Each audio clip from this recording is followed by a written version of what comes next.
Mañana es la premier de La Guerra de los Rohirrim en cines y en 2 días más el estreno en Latinoamérica. Por lo tanto, veamos de qué se trata el apéndice A de El Señor de los Anillos, que hace referencia a la casa de Eorl. Acompáñenme. Eorl, el joven, era señor de los hombres de Eotheod. Esa tierra se encontraba cerca de las fuentes del Anduin, entre las más lejanas estribaciones de las montañas nubladas y el extremo norte del Bosque Negro. Los Eotheod se habían trasladado a esas regiones en los días del rey Eärnir II, y eran en origen parientes cercanos de los Beórnidas y de los hombres de los bordes occidentales del bosque. Los antepasados de Eorl se decían descendientes de los reyes de Rhovanion, y de este modo se consideraban parientes de los reyes de Gondor, que descendían de Eldacar.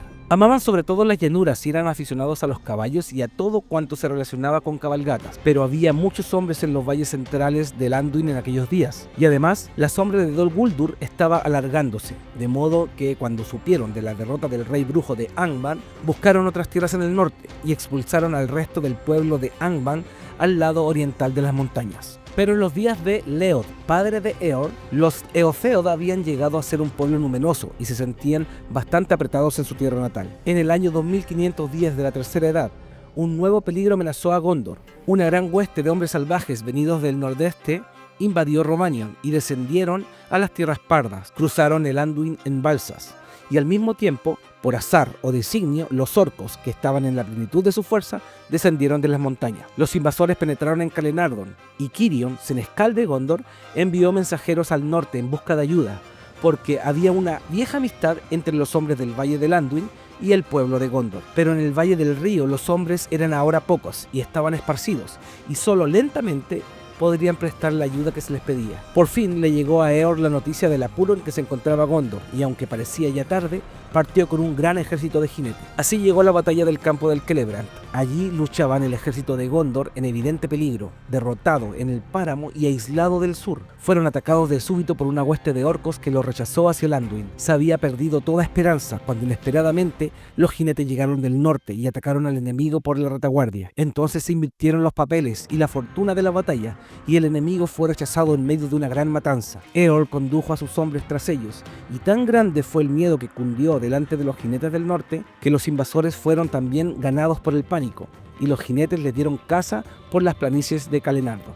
Cirion, por tanto, en recompensa por la ayuda recibida, cedió Calenardon entre el Anduin y el Aisen a Eorl y su pueblo, y ellos enviaron mensajeros al norte en busca de sus mujeres y sus hijos, y se instalaron en esa tierra. Le dieron el nombre de la Marca de los Jinetes, y se llamaron a sí mismos los Eorlingas. Pero en Gondor, esta tierra recibió el nombre de Rohan, y a su pueblo llamaron los Rohirrim, que significa los señores de los caballos. Eorl se convirtió en el primer rey de la Marca, y eligió como morada una colina verde al pie de las montañas blancas. Allí vivieron los Rohirrim en calidad de hombres libres, regidos por sus propios reyes y leyes, pero en perpetua alianza con Gondor. El padre de Eorl se llamaba Leod. Era domador de caballos salvajes que abundaban en esa tierra. Atrapó un potro blanco que pronto se convirtió en un caballo fuerte y hermoso y orgulloso e indomable.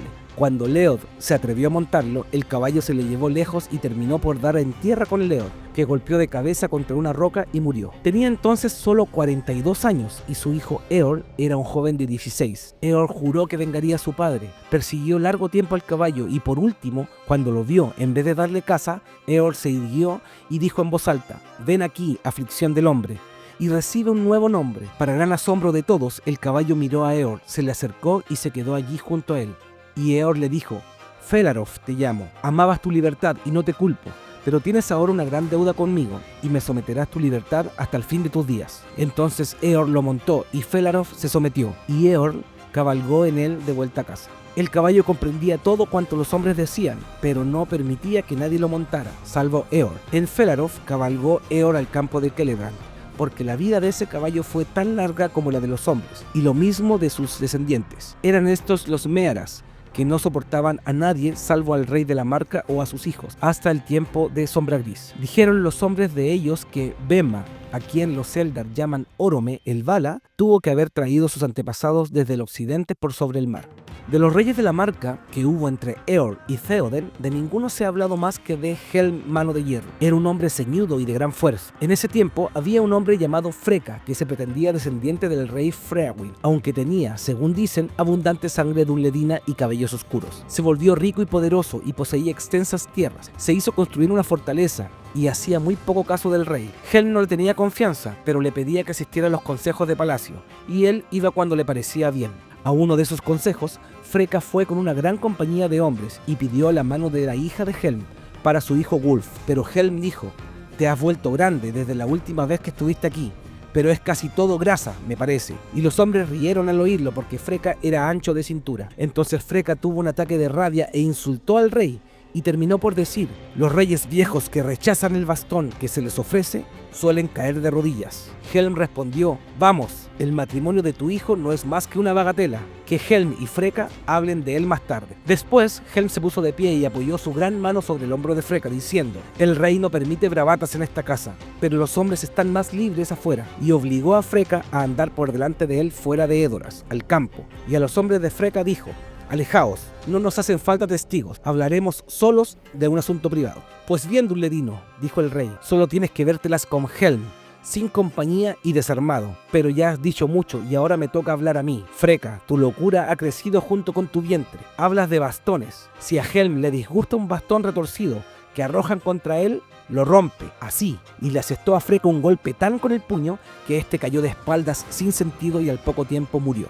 Helm proclamó entonces al hijo de Freka, Wulf, y a sus parientes enemigo del rey, y ellos huyeron, porque Helm envió sin demora a muchos jinetes a las fronteras occidentales. Pasaron 4 años más. En el 2758 sobrevinieron grandes dificultades para Rohan, y desde Gondor no era posible enviar ayuda. Al mismo tiempo, Rohan era invadida otra vez desde el este, y los dunledinos aprovecharon la oportunidad y cruzaron el Isen, y bajaron desde Isengard. Pronto se supo que Wulf era quien los conducía. Eran una fuerza poderosa, pues se les habían sumado enemigos de Gondor. Los Rohirrim fueron entonces derrotados y sus tierras invadidas, y los que no fueron muertos o esclavizados huyeron a los valles de las montañas. Helm fue expulsado con grandes bajas desde los cruces del Isen y se refugió en Cuernavilla y el desfiladero que había ahí detrás, que más tarde tomó su nombre y se le conoció como el Abismo de Helm. En ese lugar, el pueblo de Helm fue sitiado. Wulf tomó Edoras y se instaló en Medusel llamándose rey. Allí cayó Haled, hijo de Helm, último de todos, en defensa de las puertas.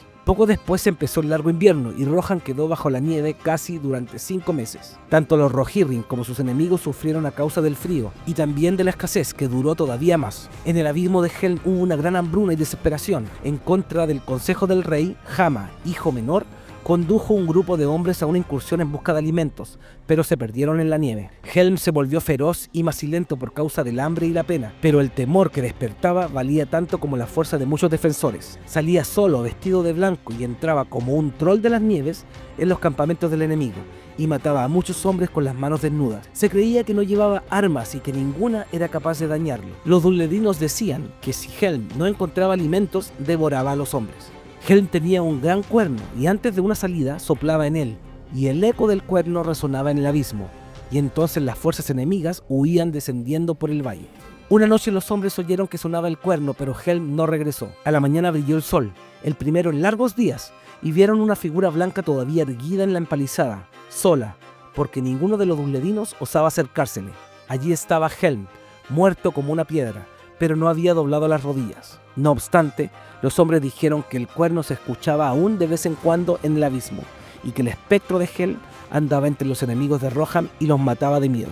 Poco después el invierno cedió. Entonces Frealaf, hijo de Hild, hermana de Helm, descendió del sagrario, al que muchos habían huido, y con una pequeña compañía de hombres sorprendió a Wulf en Medusel y le dio muerte y reconquistó Edoras. Los invasores del este perecieron o se retiraron, y al fin vino ayuda de Gondor.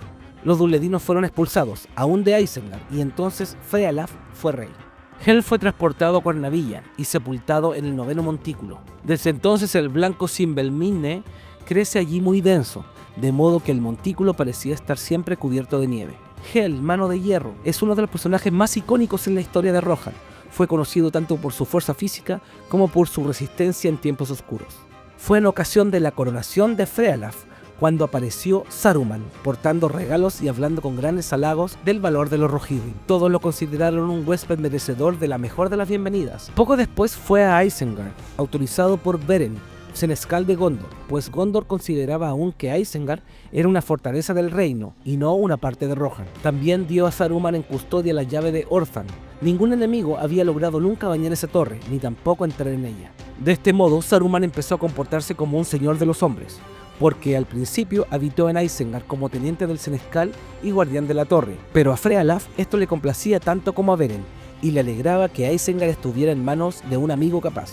Durante largo tiempo pareció que era un amigo, y quizá en un principio lo fuera en verdad, aunque después casi todos estuvieron seguros de que Saruman había ido a Isengard con la esperanza de encontrar la piedra que estaba todavía allí, y con el propósito de acrecentar su propio poder. Por cierto, después del último Concilio Blanco en el 2953, trabajó en secreto contra Rohan. Luego, en Isengard, hizo un lugar poderoso y temible, como si quisiera rivalizar con Barad-dûr. Escogía a sus amigos sirvientes entre quienes odiaban a Gondor y a Rohan, fueran hombres u otras criaturas aún más malvadas. Cuando Frealaf murió, se levantó el primero de una nueva hilera de montículos.